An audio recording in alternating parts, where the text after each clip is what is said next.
இந்த மழைக்கும் காதலுக்கும் ஏதோ சம்மந்தம் இருக்கும் போல. நவம்பர் 8, 2020 அது ஒரு மழை நாள். அன்னைக்கு தான் நான் அவரை முதல் தடவையாக பார்த்தேன். ஒரு வீட்டில் சின்னதாக ஒரு பிஸ்னஸ் பிளாட்ஃபார்ம் ரன் பண்ணிட்டு இருந்தாங்க. அதை நான் என்கொயரி பண்ணுறதுக்காக போயிருந்தேன். அங்கே தான் நான் அவரை முதல் தடவையாக பார்த்தேன். ஹரிக்குமார். அவர் என்னை பார்த்த உடனே சின்னதாக ஒரு சிரிப்பு சிரிச்சாரு. அங்கே வந்த ஒருத்தர், அவரோட பேர் ஹரிக்குமார்னும் நான் கவிதானும், எங்களை ஒருத்தர் இன்ட்ரோ பண்ணி வச்சாரு. அப்புறம் இவர் அந்த பிளான் பற்றி எக்ஸ்பிளைன் பண்ணுறதுக்காக என்கிட்ட வந்து பேசும்போதெல்லாம் அவரோட கண்களும் என்கிட்ட ஏதோ கதை சொல்கிற மாதிரி இருக்கும். எனக்கு மனசுக்குள்ள 100 மின்னல் அடித்த மாதிரி இருந்துச்சு. ஆனாலும் நான் வெளிக்காட்டிக்கல.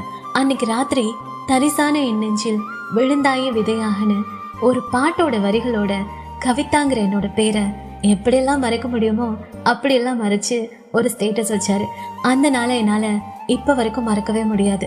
அப்புறம் தான் தெரிஞ்சது அவர் என்னோட காலேஜ் சீனியர்னு. கொஞ்ச நாள் அப்புறம் அந்த பிஸ்னஸ் எல்லாம் ஃப்ராடுன்னு தெரிய வந்ததும் என்னை அதிலிருந்து அவர் தான் சேவ் பண்ணாரு. அதுக்கப்புறம் தான் நானும் அவரும் நிறையா பேசிக்க ஆரம்பித்தோம்.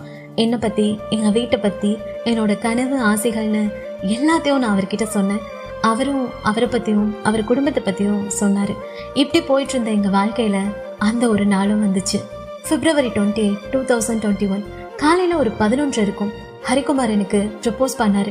உன்னை பற்றி எங்கள் அம்மா கிட்ட எல்லாமே சொல்லியிருக்கேன், அவங்களுக்கும் உன்னை ரொம்ப பிடிக்கும்னு சொல்லிட்டு நான் உனக்காக எப்போவுமே வெயிட் பண்ணுவேன், யோசிச்சு சொல்லுன்னு சொல்லி கால் கட் பண்ணிட்டாரு. குட்டி கோட்ஸ் எல்லாம் எனக்காக போடுவார்.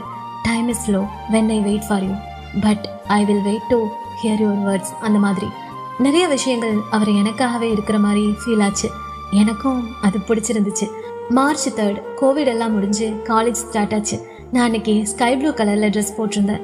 ஒருவேளை இன்னைக்கு அவரும் அதே கலரில் ட்ரெஸ் போட்டிருந்தா நம்ம ஓகே சொல்லலான்னு ஏதோ சம்மந்தம் இல்லாமல் நினச்சிட்டு நான் காலேஜில் அவருக்காக வெயிட் பண்ணிட்டு இருந்தேன். ஆனால் அவர் வரலை. அப்புறம் மதியம் யதார்த்தமாக அவரை பார்த்தேன். நான் என்ன கலரில் ட்ரெஸ் போட்டிருந்தனோ அதே கலரில் அவரும் ஷர்ட் போட்டிருந்தாரு. இதுதான் டெஸ்டினியோன்னு எனக்கு தோணுச்சு. எங்களோட இந்த அழகான காதல் கதை இங்கேருந்து தான் ஸ்டார்ட் ஆச்சு. March 26 farewell. அவர் காலேஜை விட்டு கிளம்ப போகிற நேரம் வந்துடுச்சு. சீனியர் அக்காங்கெல்லாம் சேர்ந்து என்னை இழுத்துட்டு போய் அவர் கூட ஃபோட்டோ எடுத்துக்க வச்சாங்க. நானும் வைக்கப்பட்டுக்கிட்டே அவர் கூட நின்று ஃபோட்டோ எடுத்துக்கிட்டேன். அதெல்லாம் என்னால் மறக்கவே முடியாது. ஒரு நாள் நான் காலேஜ் முடிச்சுட்டு வீட்டுக்கு போகிறதுக்காக நின்றுட்டு இருந்தேன். அவர் என் முன்னால் வந்து நின்னாரு.